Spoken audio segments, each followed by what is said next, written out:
Discover prototypical track and turnouts with the Roadmaster series from Oak Hill Model Railroad Track Supply. Proudly made in the United States, Oak Hill's handcrafted turnouts provide unparalleled detail and accuracy, giving your layout museum-quality track work at an affordable price. Whether fully built or in easy-to-assemble kit form, Roadmaster provides all the details of real track. Looking for a custom piece of track work? Oak Hill can help with custom turnouts, diamonds, crossings, and more. Check out all of their offerings on their website, ohrtracksupply.com. Find out how simple and affordable it is to get your model railroad product or service in front of our growing and amazingly engaged audience. Email us at aroundthelayout@gmail.com. Hey, do you like free stuff? As a member of the operating crew, you'll get a chance to win awesome prizes each month. For less than a dime a day, you'll be entered to win, and just as important, your support helps keep every episode from behind a paywall and free of those unrelated and annoying commercials you hear on other podcasts. Sign up today at aroundthelayout.com/crew, and thank you for your support. ATLP Rewind.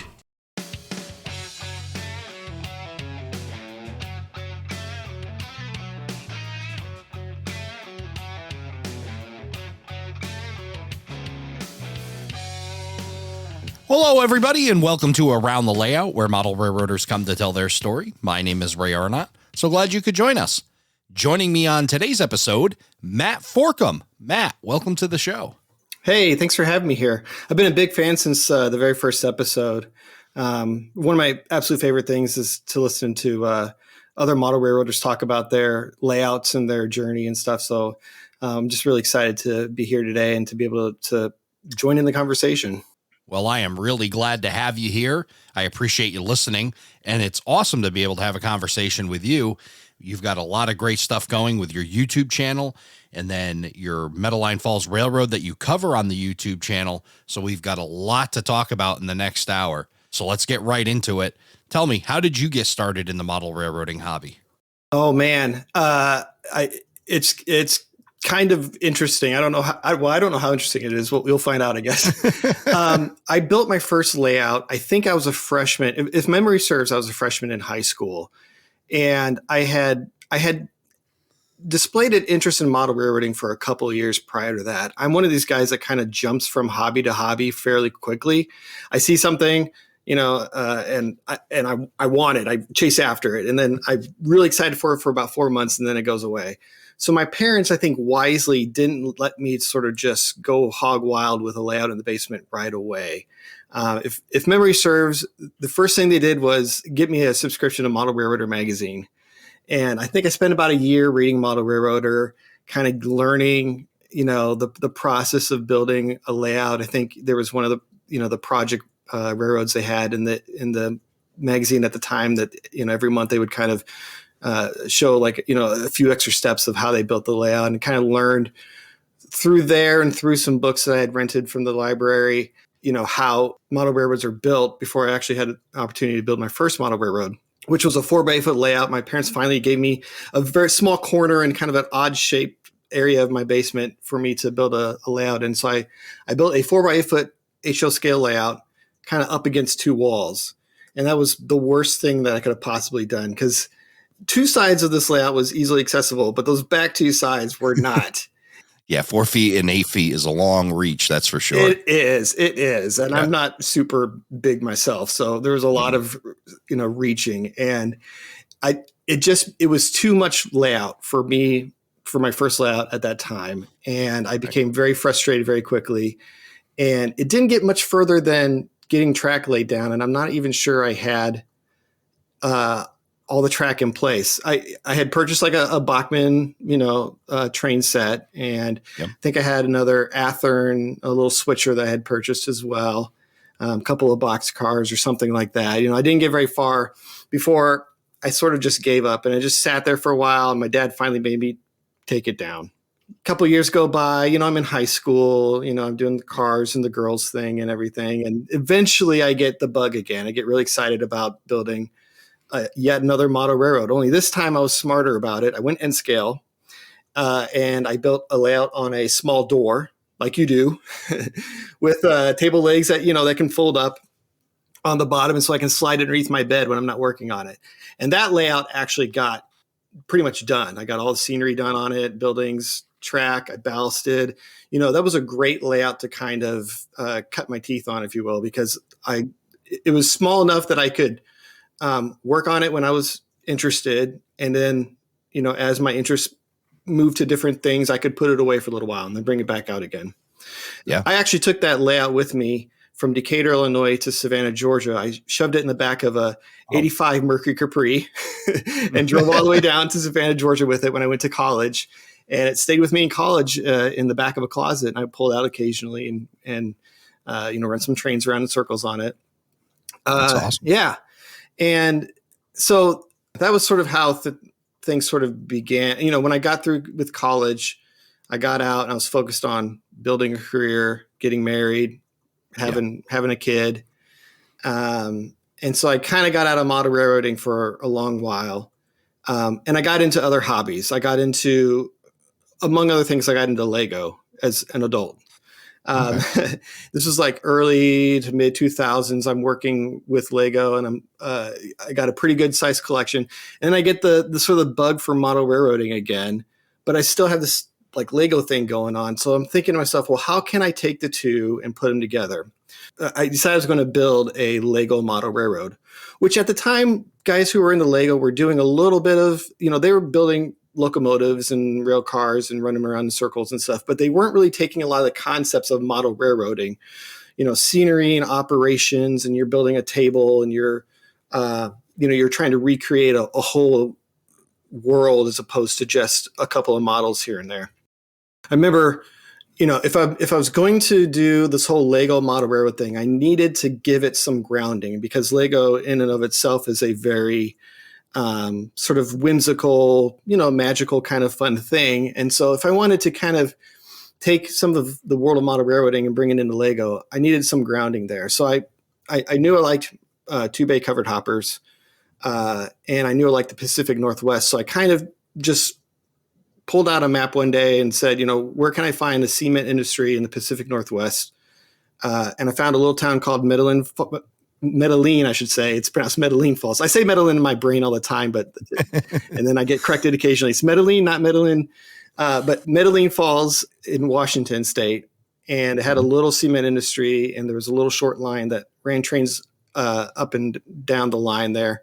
And there wasn't really anyone else out there kind of doing that kind of thing. So I felt I was pretty safe to kind of take that little piece of the country and mold it and shape it and make it my own. And so it started as just a name, an excuse for me to kind of play with Lego. Eventually I remember one day I was working on building a mountain out of Lego, and I had about $300 worth of green Lego bricks. And I had built what was probably about a third of a mountain.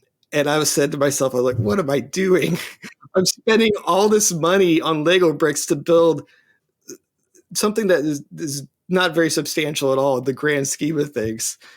And Lego's very expensive. Yeah, you can buy a lot of plaster cloth for $300. That's for sure. Exactly. And so at about that time, then I got, as I was researching Metaline Falls and the area, and I started getting more and more interested in traditional model railroading, I'll say, HO scale model railroading. And about that time, I discovered YouTube, and there were people putting videos on YouTube with locomotives with sound. It was something when I was a kid that locomotives didn't have. Now they had sound, and now the cars that you could buy like straight out of the box had wire grab irons and photo etched roof walks and all sorts of like crazy details that were just a pipe dream when I was a kid. And I was just so excited and enthralled by that, and that got me back into, back out of my dark ages, if you will, and back into model railroading proper.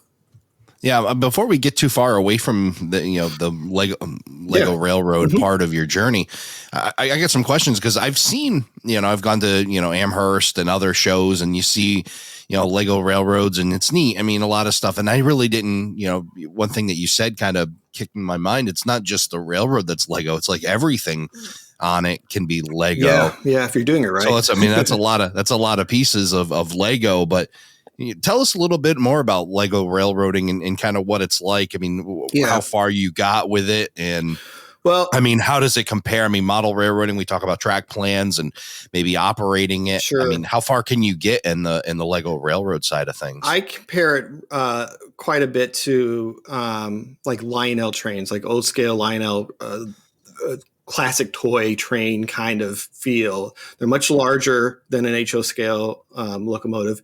They don't have this you don't have the fine control over movement, so you're not really you can't really crawl along, and there's no momentum or anything like that. All the cars kind of magnetize together. So it's very toy-like in its nature, and to its advantage, I think. I mean, Lego, there's a certain quality to Lego, a sort of whimsical, classic quality to it that I think makes it wonderful. I mean, I'm still a big fan of it to this day. I'm in my mid 40s at this point and still play with Lego. So, I mean, there's that quality to it. A lot of the guys who do the whole Lego train scene, a lot of it is how realistic can I make this while still maintaining the Lego-ness of it, right? Yeah. I mean, you can, depending on the size you work, you can make a Lego steam locomotive look pretty darn good. Yeah. And the challenge of working with the Lego brick, knowing that you have a limited palette. I mean, there's tons of different types of pieces, but there's limited ways you can put things together. It's kind of a big puzzle. It's a puzzle with no solution that's sort of been figured out for you. You come up with a solution along the way in order to make the final model. So I find it to be a great mental challenge. It's a lot of fun to do.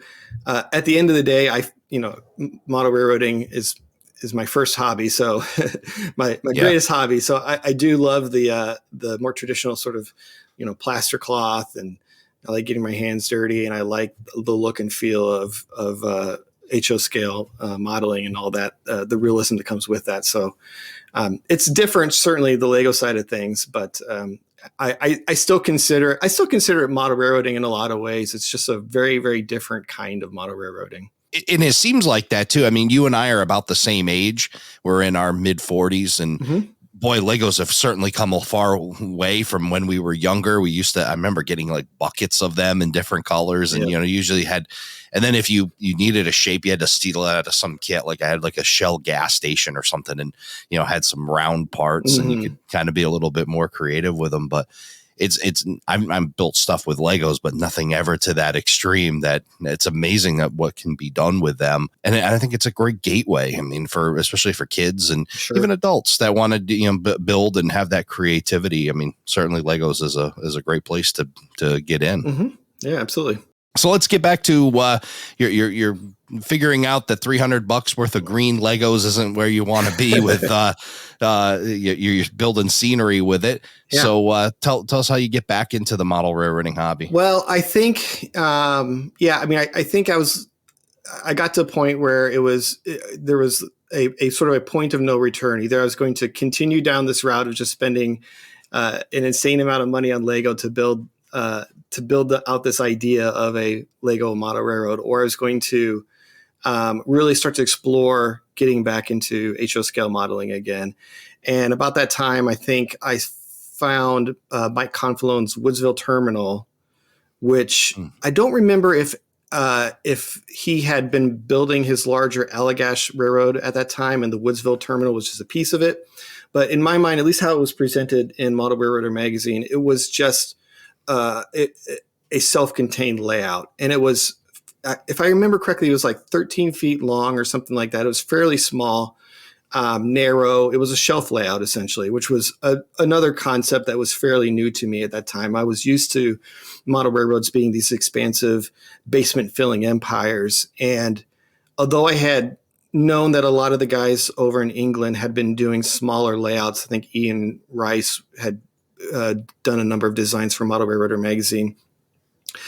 Seeing Mike Confalone's layout and seeing there was some video he had shot at the time as well, him operating the train kind of slowly pushing cars around.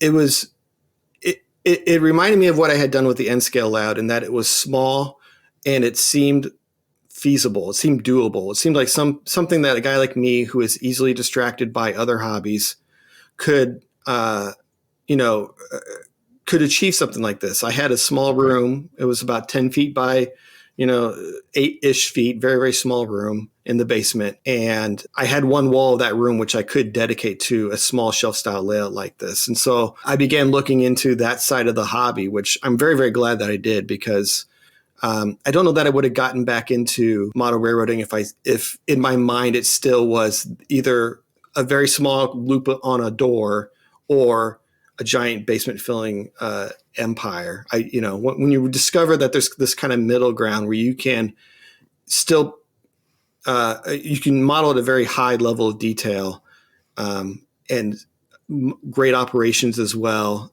and still have a lot of fun with it. Without spending the kind of money that a lot of the guys that are filling their basements with trains have to spend. For somebody like me who at the time didn't have a lot of that money, it was a very exciting prospect. Yeah, for sure. I've been saying for a little while on the show here, and I'll say it again. I think that the shelf layout has become the next great revolution of model railroading. Yeah. Yeah, maybe shelf, when they, end scaled, layout on a door kind of kicked that off, or, there was these, but this is such a huge revolution, because I really do think that, in that there was an era, and maybe when we were both younger, that it was about the empire, Mm-hmm. right? Everything was about big, clear your basement and build a massive empire. And no, they're beautiful. Don't get me wrong. I think they're absolutely fantastic, but it's, achievable for more people to be able to do that smaller layout. Right. The ones that we mentioned on the show, like Tom Johnson, and you can put it in a room and just go to town on uber detail, that super detailing stuff. That's just amazing. And I really think that stems from that mindset of change of, it doesn't have to be, a ton of running. It can be this, switching layout, or exactly.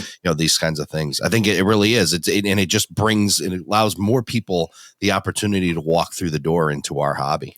Well, and in my mind up to that point, layouts, even small layouts, were 4x8 foot layouts, which when you put them in a room, they take up a lot of space. And I think if you are just getting into model railroading, the amount of space that something like that takes up can be pretty daunting. It can be difficult to convince parents to let you have the space, or a wife to let you have the space, Right.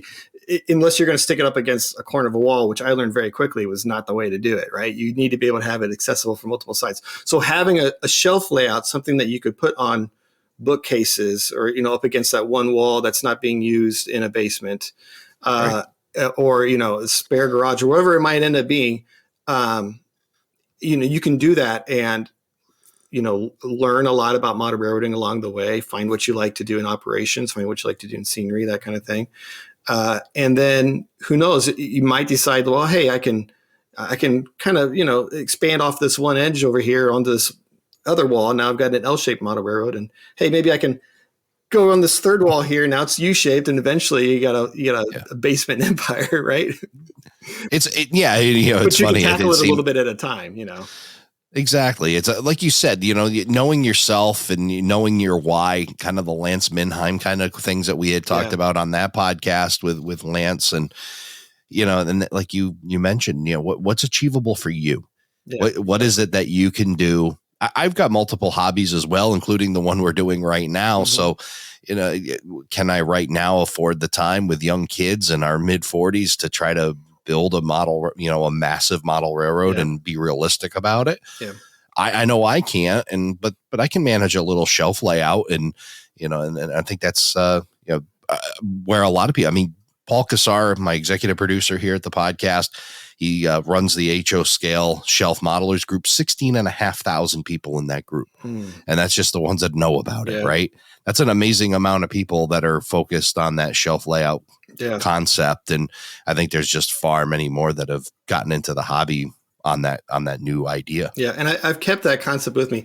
I'm now, my wife and I bought this house a few years back, and when we went shopping for a home, shopping for a house that we intended to live in until, my wife ends up burying me under the stairs. That's what I always say.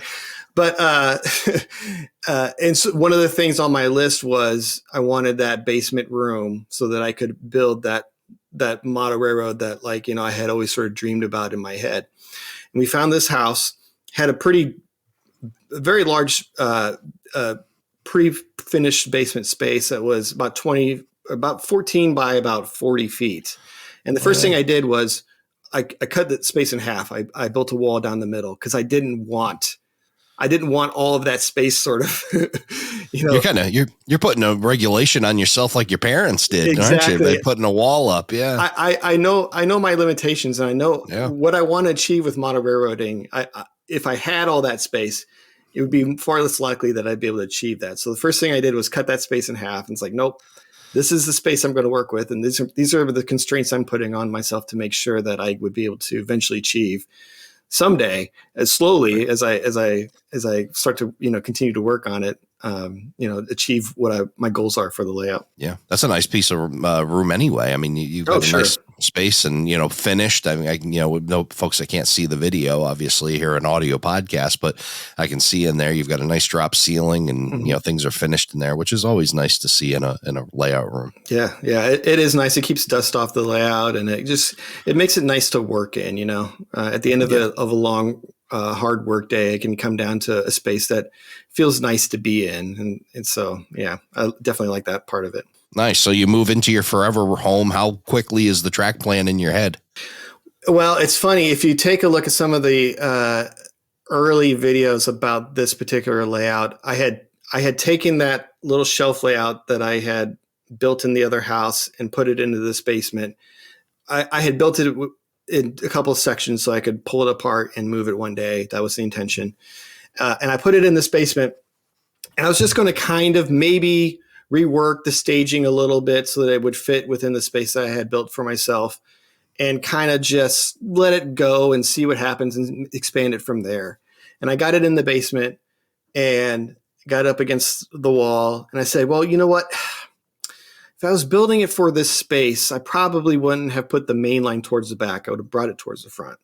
And if I'm building for the space, I probably would have added another 2 feet onto this section over here so I can make this industrial lead a little bit longer. And I would have moved the bridge over here, and I would have put the tunnel, so eventually so it was like, heck with it. I'm going to start all over from the beginning. Yeah. And the design process went fairly quickly, I think. It helped that I had done quite a bit of research on the area that I was modeling leading up to that point. So I had a pretty good idea of what I wanted to do, what I wanted to represent. There were a couple of surprises along the way. Figuring out where I was going to put staging, I think, was the hardest part of it. I was working on my other house, getting that sort of ready to sell as I was, moving things into this house. So as I'm doing drywall and stuff in the other house, all I'm thinking about in my head is this layout, and that was sort of the treat. Like, I'm going to finish the other house, and then I'm going to, my treat is to get started on bench work on this thing. So yeah, some good motivation there. Mm-hmm. Talk about the research process of learning about this, sure. the Metaline Falls area, and how you even, landed on that. Let's talk a bit about that. Yeah. So like I said earlier, it was just kind of a cool name and an area of the country that I enjoyed. I enjoyed the Pacific Northwest, and I like 2-bay covered hoppers, and there was a cement factory there, right? So that was just how it started. And as I sort of began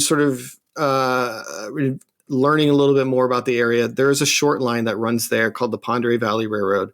It's a real short line. And as I'm learning more and more about the railroad and the history of the area, I'm falling more in love with it. And I'm a freelance modeler at heart. I consider myself an artist, so I'm one of those guys. I don't want to be sort of necessarily tied down.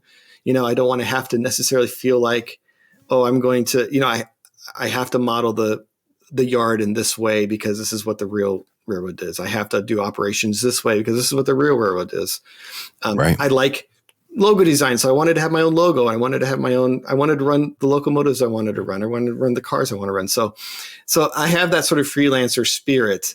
But as I am researching more and more about the area, I'm just falling more and more in love with the real railroad and how the real short line runs and the area it runs through and all that. And so what started as a very sort of ethereal, sort of just name and place kind of thing eventually coalesced into what I have now, which is a pretty darn accurate representation of the actual Ponderay Valley Railroad, with a couple of changes here and there to sort of satisfy my wants and desires. And yeah, I mean, I still consider myself a freelance modeler because I allow myself that sort of flexibility and freedom, and I am kind of doing my own little thing. But so much of it is influenced by the real railroad that there's definitely a lot of prototype modeler in me now as well, I think. You know, one of the neat things that I've learned while doing this podcast is about freelance model railroading. And I'll be honest, my initial assessment or understanding of freelance model railroading was that it was pretty easy. You just come up with a name and you just make stuff up as you go. But after an interview with Chris Palmieri and learning just how much goes into a freelance model railroad, I learned maybe it's a little bit harder. You don't get handed this complete script from the prototype. You're creating your own. And it's likely inspired by a prototype or a mix of prototypes, but it's still, you have to put all of that together. And it's really neat to hear you with the Metaline getting more information and adding that prototype information back into your freelance railroad. Well, and I'll be honest, part of the reason why I consider myself a freelance model railroader, and I've always sort of gone that direction, is that I don't really know very much about prototype railroading. All of up until my adulthood, everything I kind of knew about railroads came from Model Railroader magazine. So it was a lot about the modeling. That was what was really, I found very fascinating about it. There were certain layouts at the time that like I really was drawn to, and certain areas of the country I was drawn to through the modeling that I saw on the pages of Model Railroader magazine. But I couldn't tell you, like even to this today, I can't tell you the difference between a lot of locomotives, modern, wide cab locomotives. I got friends who can tell by, the placement of the headlights, the month that it was produced. And it's that kind of thing is still very sort of very much a mystery to me. So I always felt that freelancing was easier because you could be a little bit easier on yourself. If you didn't have the operations quite right, well, that's fine because you're a freelance model. You just do whatever you want, right? But so in that aspect, it's easier. There is the aspect of like, well, you don't have a guide to help you along the way. So coming up with a convincing track plan that feels good and feels fun to operate, I think that is a little bit trickier. Like this latest layout that I've created, I think was the easiest track plan I've ever come up with. And the reason why is because I could go to Google Maps and I could see, what the real thing does. And all it really is just crushing it down and making it fit in the space, Yeah, I'm kind of that guy too. I mean, I have a base idea. I can definitely tell you a difference between a GE and an EMD, and sure, I can pick those things out. But if if it's from a distance, I can't tell you if it's an AC 4400 CW or an ES4 until, and I'm sure and I see that there's a level of rivet counting that goes on out there where people would point and say, they never ran that. But with freelance, you can kind of my story. Yeah, exactly. And you get to tell that. Well, and I'm excited to learn all that stuff. As an adult now, I'm starting to kind of get into that kind of thing. And so slowly that stuff I'm starting to soak that stuff in. And so, as I move forward in my model railroading career, I'm looking very, very much to finding some of that stuff out. Yeah. And it's a constant learning thing too, where you get to, that's what's really neat about the hobby is that it's just all inclusive. There's so much that you can learn about anything. You want to focus on just one single micro topic. You can even go down a wormhole and be there for a long time just on that little thing. Yeah, absolutely. So when you're doing this research, you're learning about this line, where the Metaline Falls Railroad is being based off of.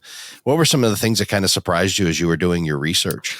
Well, one of the biggest surprises, the big draw that I had to the line to begin with was the cement factory. And one of the biggest surprises for me was learning that I love modern short lines and that cement factory hadn't been worked since like the mid 90s. So I was like, oh, shoot. You know, some of the big surprises, I think, overall is just learning how, with short lines, something like a cement industry, like closing up shop, can have a huge effect on the prosperity of the short line. Everything all up and down the line there. The Pend Valley Railroad, as it currently exists today, is really kind of struggling. And I've sort of, over the years, I've watched that struggle a little bit. There's a very large bridge that sort of is right smack dab in the middle of the line. And there was a excursion train that would go up and over that bridge in the fall every year, take customers, people up to the Metaline Falls area, bring them back down. Beautiful scenery, beautiful bridge. I mean, about every photograph of this railroad that exists is of this particular bridge. And then some new rules came about that required them to have the bridge inspected and then make whatever repairs on the bridge and the line that were required in order to continue operating on that line. Well, that was going to end up costing, I think somebody said around $12 million or $15 million, something like that, to do the inspection and the repairs of the bridge and the line to continue operating. And all the funds that they earned from that excursion train every year would go towards buying the kids in the local community, like football gear, stuff that they needed for schools and stuff. Now they can't do that anymore. So half the line has kind of been cut off because they can no longer, use this bridge. And it's sad. But that's that on the other hand, the drama that kind of comes from that is what makes short line railroading so interesting to me. Because in the short line, the railroad has to shift operations a little bit and, rethink how they do things a little bit in order to still stay profitable, and support the community however they can. That kind of stuff's been really fascinating to sort of follow as I build out my own version of the railroad. Now you bring up a very interesting point about, the economics of railroading, Mm-hmm. of the prototype where, what if that one big customer falls offline? Yeah. Then what do you do? It's not like trucking where you can, we'll simply just pick up another customer. No, you gotta have property and a rail line to go to them, especially and that's why, final mile with railroading can be all very, very difficult. You get a customer like that, a major, they take in a lot of cars and Mm-hmm. all of a sudden, poof, they're gone, or they decide, the property here isn't, we're going to move because the demand for concrete isn't nearly as big over here as it is across town. And we can put a plant across town. Exactly. Yeah. The railroad don't reach there. So you can see the challenge, just from the surface, let alone all the economics that I don't understand of how challenging it can be to run a short line railroad. Mm-hmm. Yep. Yeah. And trying to sort of court industry to come into your area. Hey, we've got a railroad here that can serve you. Well, but then you got to build a factory, or you got to clear land, and there's all this expense that comes along with that. It's very interesting. It's completely different than what I do, for a living. And so being removed from it, I think I find it very interesting. If I had to work it every day, it'd be difficult probably. Yeah. For sure.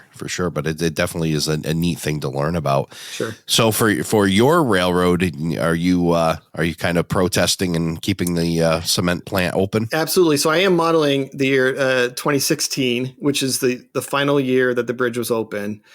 So I'm that's my cutoff. So all these new fancy new cars and locomotives that I see coming out, I can't buy them. Yeah, that's the way of sort of keeping my wallet happy. But yeah, I have the cement industry in my freelance world. That original factory was getting kind of old. It had been around since the early 1900s anyway. So they needed to build a new factory. So they're going to build it further down the line so that the railroad doesn't have to go quite as far to bring goods up to the industry. They don't have to worry about the bridge or all the tunnels or washouts that might occur and all that kind of stuff. So, right. About 20 miles down the line, they build a brand new cement factory, and then everyone's happy. At least on my railroad, that's how it goes. That's right. That's right. And you know, in your world, in your story, that's that all can happen. That's what's really cool about, you know, keeping this freelance mentality and Absolutely. being able to do that. Absolutely. So you're building this. How many changes from this? You know, you're over at your old house. You're putting up, you know, fixing drywall, and you've got this plan in your head. Talk about the evolutions of this layout and how many different changes you kind of make, and Right. Yeah. maybe some of the big changes you make from what you originally thought you were going to have. Well, this is where I think it's really important, if you can, to get out and take a look at what other people are doing. Not just on YouTube, but actually go over to their house and operate on their layouts. Oh, for sure. Because up until that point, I knew nobody. I was a lone wolf because, you know, well, the internet hadn't really been invented at that point, so there was nobody Right. to play trains with. And then when it finally did, who am I? Like, I don't know anyone around here. I'm just a guy in his basement. And it took a little while before I started to find people found me, I guess, online. I had made offhanded joke about how I was moving to Dunlap on the Model Railroad hobbyist forums one time. And then a guy emails me. He says, "Hey, I live in Dunlap." And so he invited me over to his house, and I operated on his layout. And he's got a much larger double deck layout, basement spanning empire kind of thing. Really fantastic layout. But I got to do the type of model railroading that I hadn't, or type of operations, I should say, that I hadn't done up to that point. Which up to that point, you know, I've got a small shelf layout, so I'm doing switching. I'm bringing stuff in from staging, spotting them at industries, pulling stuff from industries, back in staging again. That's it. Right. His layout was the first time I operated on somebody else's layout, which I was very nervous about, because again, I don't know hardly anything. But everything I know about operations I learned from the pages of Model Railroader magazine, and I forget half of that, right? And whatever I do on my own layout, and I have no clue whether it's right or not. I just do it. So doing it on his layout for the first time with his equipment, surrounded by like 15 other guys who are also like, you know, way more experienced than me. I was working a steel mill, which is you know, you pull cars, you know, do all that, put it on the side and get ready to, you know, get ready for another train to come and take it. And then part of my job was then to get that other train, a road train, to come on by, pick up those cars, drop off some other cars, and go back into staging with that road train. And it was like a light bulb went off to me, because when you're dealing with a short line, you're kind of like, you're boxed into this you do your little job every day, you do your 5 moves or whatever it might be every day. And then the rest of the railroad kind of does something. It's off there. It's in the ether. You don't really understand how any of that works.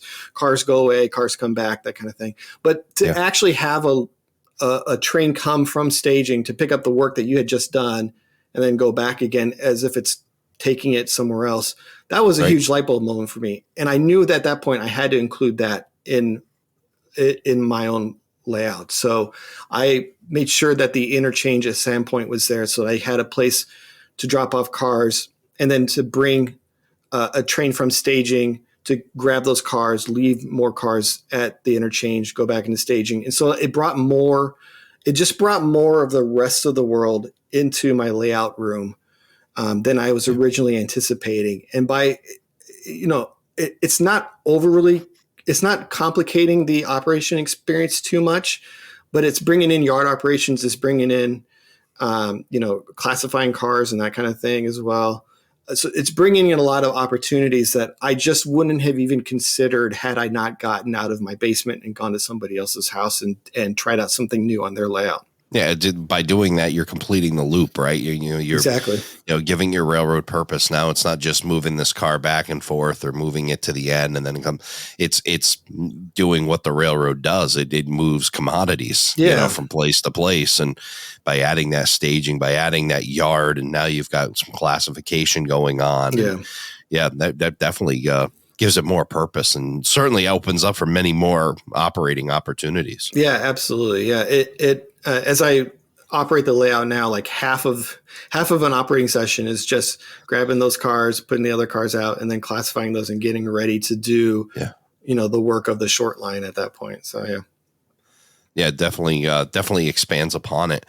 another great point. And again, I've said this a multitude of times about going to other people's layouts and taking home, things. So you've got this. I mean, who do you got in your neighborhood? I mean, as far as operating, you got a lot of folks in your area that you've met through this hobby? Yeah, there's a few.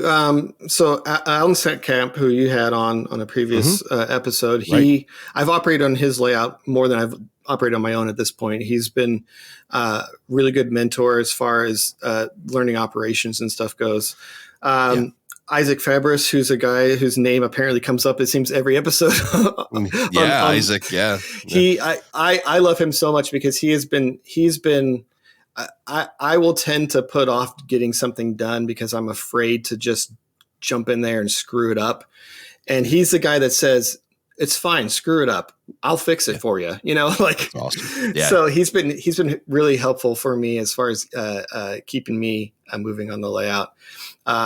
It's an interesting, this area I live in central Illinois. So this area has kind of an interesting group of guys. I don't get out all the time to go operating with them. I still kind of feel like I'm the new guy in some ways. I've only been doing it for a couple of years now, and they've been operating, amongst themselves for quite a long time. So they know each other very well at this point. But yeah, I mean, I'm glad when I can get out to get over their houses, and everyone's been very nice so far with me and very understanding that I'm still in some ways, I'm still kind of learning the ropes, if you will. Yeah, well, I'll tell you, I've got two good ones there with Alan. Alan was a joy to talk to, and his love of having people to his layout to operate was certainly fascinating. He just loves to have people there and be a part of it. And then Isaac is just super and, very talented modeler. So you've networked yourself well there out in central Illinois. I got very lucky, that's for sure. Yeah, it's definitely good. And sometimes it does take a community and a community effort to learn the hobby. Yeah. And speaking of that, we'll roll into talk about your YouTube channel, because you've been sharing what you learn, which is really a cool thing. So talk a little bit about how you started this, the YouTube channel that kind of follows your railroad and more. Yeah, sure. There were a couple of guys who had been, they had started, video vlogs or video diaries, or what you want to call it. They're sort of their journey building their own layouts. BA Rail Systems, who's the guy, I think he's in Canada, who is building a very large layout in his basement. Another guy, Railfan 220, who's pretty popular right now. He's building the BNSF Marias Pass. Him and I actually have become good friends in recent years, and I talk to him almost every day about model railroading, which is a lot of fun. But those guys were just documenting their process, and I'm a guy who I love the process. I love, as much as I love running trains, the finished product is great, but the journey towards that finished product, I think, is just as fascinating. I agree. And I just kind of wanted to share my journey with others. I had built a few layouts at that point. I had made a lot of mistakes, and I'd been in the forums and I'd seen people asking a lot of the questions that I was asking back in the day. And I knew that, like, I had an opportunity to, as I'm building out this new layout, share that with others, and do so in a way that, like, allowed me to give some simple tutorials along the way. If I make a mistake, I share it as well, because I want, people to learn from that as well. And also the YouTube channel would force me in some ways to keep going with it, right? Because then I would have an audience and people would be wondering what I would be doing. And even if they don't reach out necessarily and say, hey, you haven't posted in 4 months, are you okay? I know they're out there and they're excited and they're waiting for the next update. And so it sort of keeps me on my toes a little bit there as well. Yeah, I think you've done the smart thing. I talk about, with the podcast is, the layout suffers for the podcast because I'm sitting up here in the office, kind of above my layout, but you've created something that kind of motivates you to continue working on your layout and produce those videos. So that was a wise approach. Yeah. And I try to do it as low tech as possible as well, because if I have to, I've part of my past job life, if you will, was a video producer. So I did a lot of video editing, directing, and a little bit of video production as well on top of that, although I wasn't very good at it. And so I knew that like I could get in over my head, not over my head, but I could get to a spot where I was dedicating so much time to the YouTube channel that I wasn't getting anything done on the layout. So I needed to find that sort of happy middle ground where I could produce videos that I consider to be good enough. I think they could be better, but do it in a way that didn't necessarily like take up so much time so that I could devote as much time as possible to actually doing the work of building the layout, right? Which is what everyone is there for anyway, you know? Right. Well, I certainly think a lot of great things out of that, and in the mentality that you have, that, you know, you're sharing your journey, you're journalizing it through video. Mm-hmm. There's a lot to be learned from everybody. You know, we talk about visiting layouts, but even YouTube channels and seeing other people and their approach, or perhaps you explain it and it may be the same topic that's covered in 3, 4, 5 or more different YouTube channels. But when you may describe it just slightly different, where somebody else gets it more than say another video. It it gives a wider coverage to that, and, you know, an understanding. And there's so much to be learned about or learned from layouts that are being built. Yeah. You can go to completed layouts and you can see it, but when you get to, you know, kind of dissect with a layout that isn't complete, it's like, you know, it's like an autopsy. You know, you get to see the insides and, you know, how did he create that mountain? Or maybe he's got it half done. Okay, now I can see it and get a visual, because completed layouts can be overwhelming, especially for somebody that's new. They go, oh my God. But in reality, it's not overly, just, you know, and then you get to see the steps along and say, you know, that's achievable. That can be done. I can understand it. I can see it be happening. So I believe these YouTube channels like the one you've created are invaluable to the education of fellow model railroaders. Yeah. And when you look at it too, you know, a model railroad for 95% of its life, it's under construction. It's a plywood Pacific or something along that lines, right? You know? Sure. And so if you only really ever focus on sharing your layout once it's done, it's only part of the life that really gets to be shared with everyone else. And one of the things that makes model railroading so unique is it's a hobby you got to dedicate some time and energy to. You know, this is a model railroad is not done in 6 months. You know, a small one might be done in a year, but a room size layout, it's going to be years before it's to a point where, you know, you could be considered quote unquote done.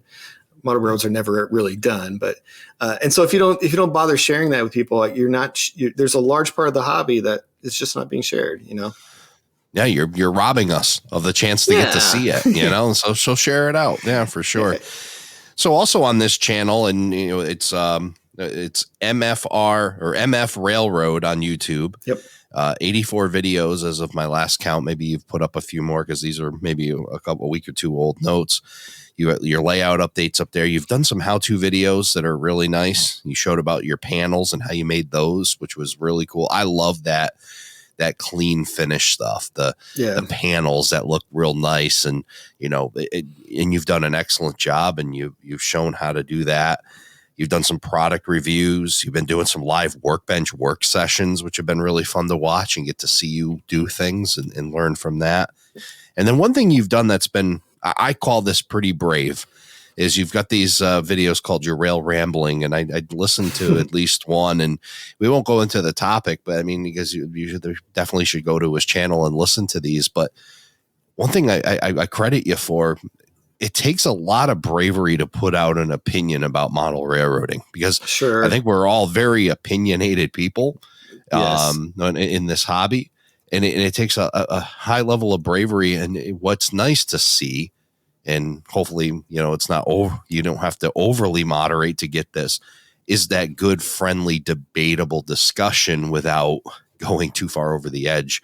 But it takes a lot of guts to stick out an opinion like you've done on these.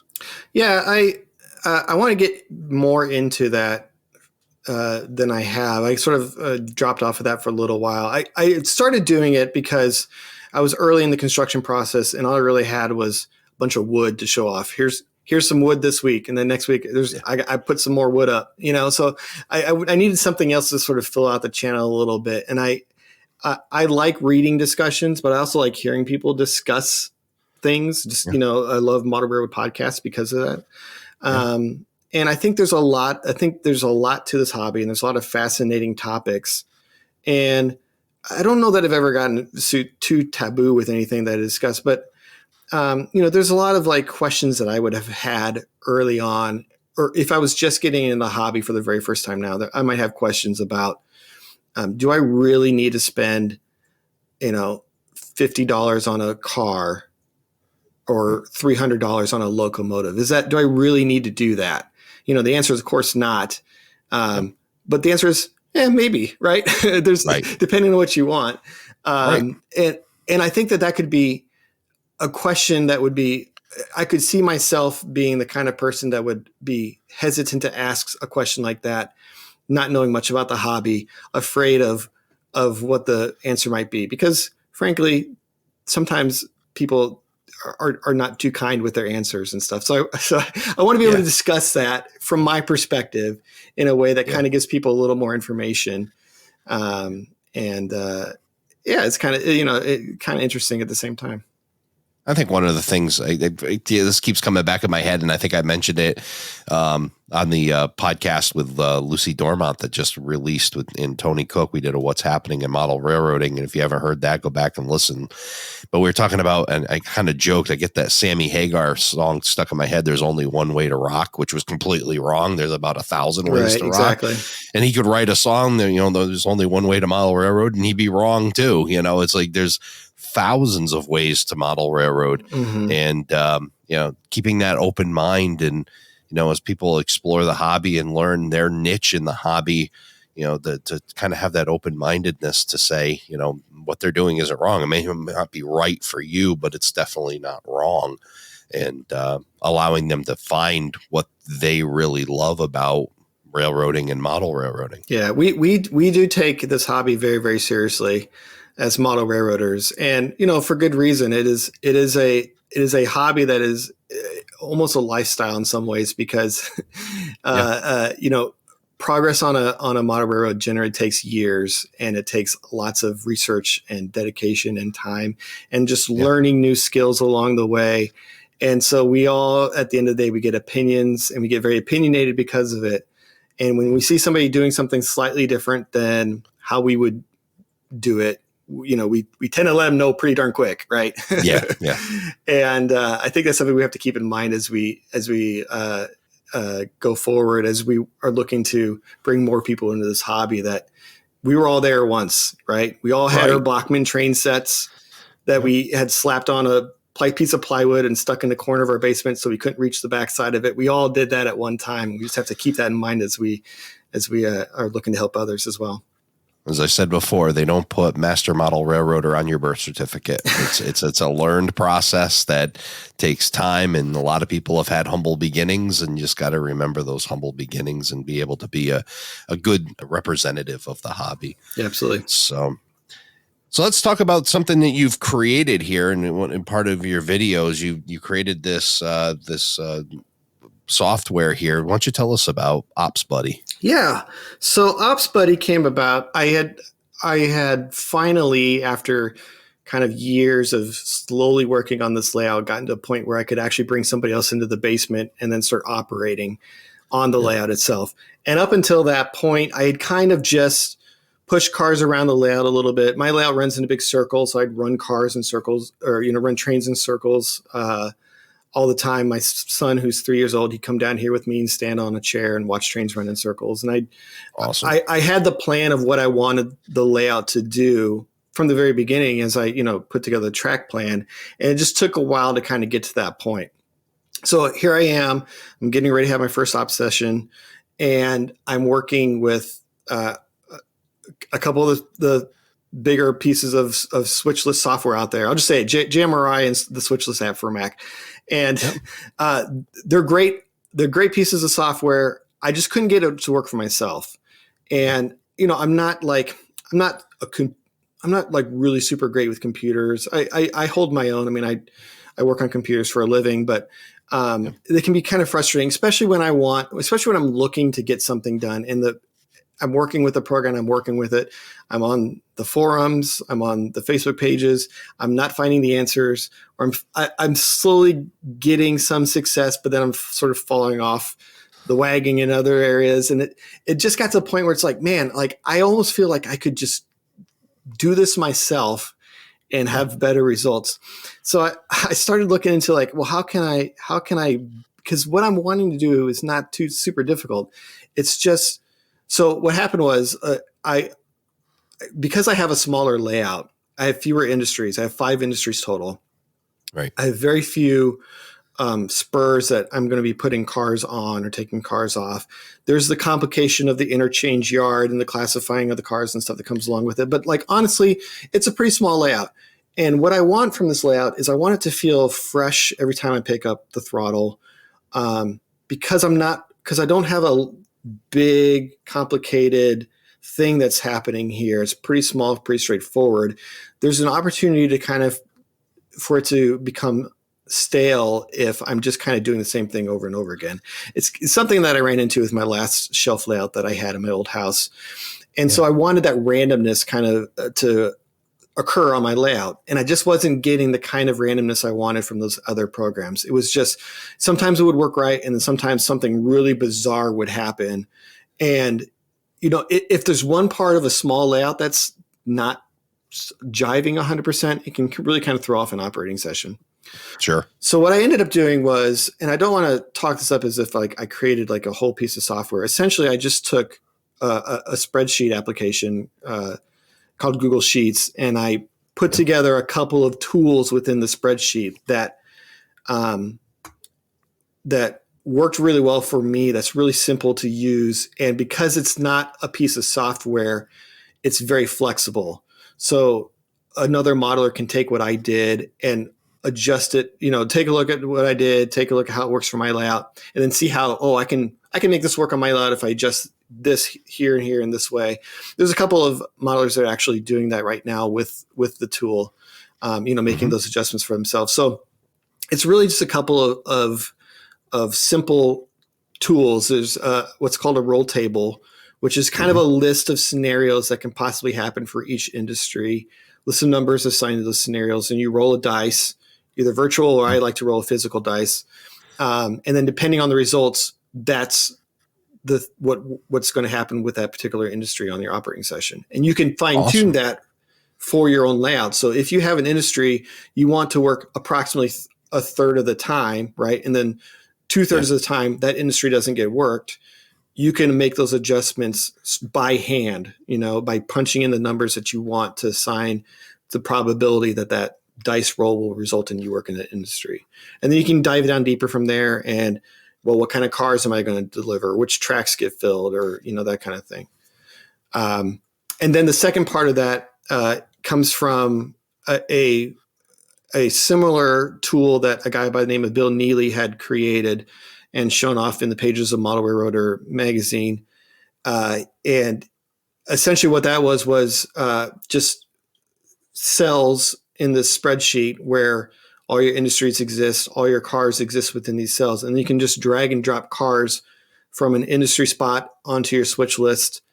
And then when you print that switch list out, you got a nice looking switch list. When you're done with it, then you move it from the switch list to its new position. So you never sort of lose position. You don't get yourself in a situation where, the computer thinks your cars are at industry A when in reality they're at industry B, right? Yeah. Because you've screwed it up somehow between the computer and the layout itself. So because you're manually handling all that stuff, it's much simpler in my opinion. At least it works for me. And I figured if it works for me, it might work for others. And the people who use it so far seem to think it's pretty good. Yeah, what an awesome idea to share that out too. And I love that, the idea of randomness, because it is. I mean, the railroad is random. You'll see, it's not I've got a regional railroad right out my window here with the Providence and Worcester, and you go down and every day is a different looking train. It's not the same train every day. Yeah. Not every industry is receiving every day. Not every industry is receiving the same amount of cars every day. And when you can kind of throw that randomness in, and I love the dice roll idea. I've actually applied it to my small railroad. on a switching job where you roll a dice and then there's a list of options. But I love what you've done there with your Ops Buddy Google Sheets here. Yeah. That you can actually build some randomness into your operating, and it just shakes that, especially for small railroads, because it's likely if you have operators over, they're going to run the same jobs, pretty quickly on top of each other. Yeah. To have it random, and it just makes it that much more fun. Yeah. And yeah, exactly. With small layouts, small short lines, not every industry is going to be switched out every single day. Right. Yeah. Sometimes some industries a large industry might get, a fresh set of cars every day, but you may have a scrap yard that gets, cars very, very occasionally. And and when that dice roll pops up and, oh, hey, I get to work the scrapyard today. That's an exciting kind of thing that, doesn't happen every single time with an operating session. So it helps keep a very small layout feeling kind of fresh. And I've run my layout with the Ops Buddy tool, I don't know, maybe 8 or 10 times now. And every time it's been slightly different. And it's been a little bit of a different puzzle every single time, which is great. And so it's worked out pretty well for me. The tool is free. So if you go to the Facebook page or my YouTube page, I got links to it. So, as long as you have a Google account, you just save the template, save it as your own, and you can go to town, do whatever it is you want to do with it. Yeah, that's awesome. Going back to that again, that randomness can add the human factor to it. I was watching. I went out to the western side of Connecticut, and I was watching them switch. The Housatonic Railroad was switching Kimberly-Clark, which is a paper company. Sure. And I watched them. They shove, a string of 5 box cars up the hill. Of course, they're 50-foot high cubes, and anybody knows me, my affinity for 50-foot high cubes. So definitely caught my attention. They are awesome. and they're shoving these cars in. And then I'm listening on the radio to them, and then they're talking, and then they're like, "Hey, hang on a second, blah blah," and then a little bit of pause. And they said, "Take that other one back down the hill. They don't have room for it." Just the little tiny things, and it may sound silly to some, but to me, it was like, there's the human element, right? Yeah. It's like, just drop 5 cars. Oh, mate, we brought 5. Oh, they're not ready for it. Take it back down. And, you can do so many neat things in your operating schemes like that, where you can add that human element to it and shake it up a little bit for your operators and make it different each time. Yeah. And I could be wrong. I mean, JMRI might be able to do all of that for you automagically, if you will. But, I haven't been able to figure it out. I mean, I can just write it out on a spreadsheet and assign a couple of numbers to it. This car goes on to, an off spot for this session or whatever. And then boom, it's done. It's in the system. And then the dice roll is going to determine whether or not that happens during my operating session or not. It feels a little more difficult on some of those other pieces of software to kind of get them to bend in that way for your layout. So. Well, it's those software that software may be great and certainly is. I don't think it's always a one size fits all either. Sure. That software may be great for one thing and then yours for another. Yeah, absolutely. Depending upon the user, just like YouTube channels and just like podcasts, just like everything. Not everything is for everybody. It's what works best for you. Maybe JMRI. Maybe what operating system works best for you. Is it Digitrax or NCE or is it something else? Or it provides more variety, more options, and I think that's great that you've put this out there and provided it to folks to give it a try. Yeah, if you have a large layout, you're running like 6 or 8 trains a session with hundreds of cars moving. Ops Buddy is probably a little too much work and a little too much effort to make it work. But if you have a small layout, you're got maybe 1 or 2 trains a session and you're moving maybe 20, 30 cars a session. I think it works very well for that type of situation. I'll definitely be checking it out, and we'll share all these links as well in the show notes. So check that out. And we'll also share it on the Facebook page and also on aroundthelayout.com/podcasts, where you can check out all the other podcasts. And you can also see the links for all the things that we've talked about with Matt, including his YouTube channel. So Matt, before we wrap things up here on Around the Layout, what's next for your Metaline Falls Railroad? Oh man. Well, it's all wired up now, which is great. I'm so happy about that because I hate wiring so much. So it's all wired, it's all running. So now and now I'm getting into scenery. I played with scenery a little bit earlier this year, but now I'm really going to sort of buckle down and I'm really excited about that because that's my favorite part of the hobby is scenery. I love ballasting. I love, making tiny little bushes and, rock work and all that kinds of trees. Those kind of touches on a mono railroad, I think is my favorite part of the hobby. So finally I'm to a point where I can really focus on that. The layout's fully operational, so it'll run.